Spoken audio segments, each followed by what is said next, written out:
What's going on, everybody? Good morning. Made it to game day. We are about 4 hours away from basically finding out whether or not our season is going to meaningfully extend beyond this week. So, a lot of things to think about right now, a lot of things to be running through our minds, a lot of hopes that we all have, I'm sure, and a lot of also anticipation of bad things happening.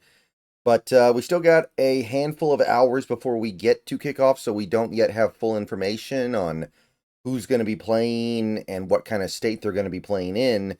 But I do want to start the morning off with a quick note from late last night that is certainly very meaningful. 49ers are going to be down George Kittle in all likelihood. He is currently considered unlikely to play. They're not going to make a final decision until we get to pregame, but it sounds like that questionable is pretty much a doubtful at this point. It's very rare you will see a player have the questionable and then on Saturday get the unlikely to play from news reports and then play. In my experience, it's basically just a prelude to say he's out. And here's the knowledge to the fantasy football owners so they can prepare before the games kick off.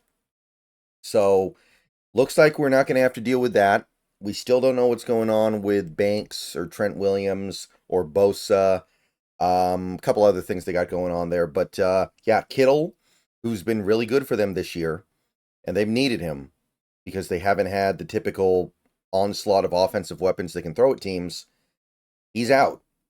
So they get back McCaffrey, and Kittle hits the injured list.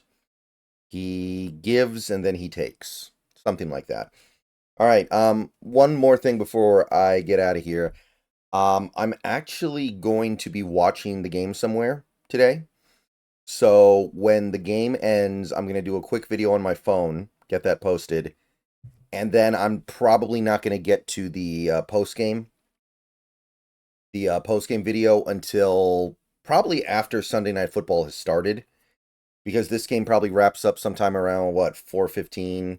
Then I gotta get home. I gotta gather myself. I gotta actually record the video, get it uploaded, post it. So you're probably not looking at hearing the full post game video until later than usual. The phone video should get up at about the typical time, but it will be a shorter video that just briefly recaps the initial emotions, because I do like to try to capture those at least a little bit for these for these games. All right. See you guys later. Go Hawks. No George Kittle looks likely right now. That's all we know.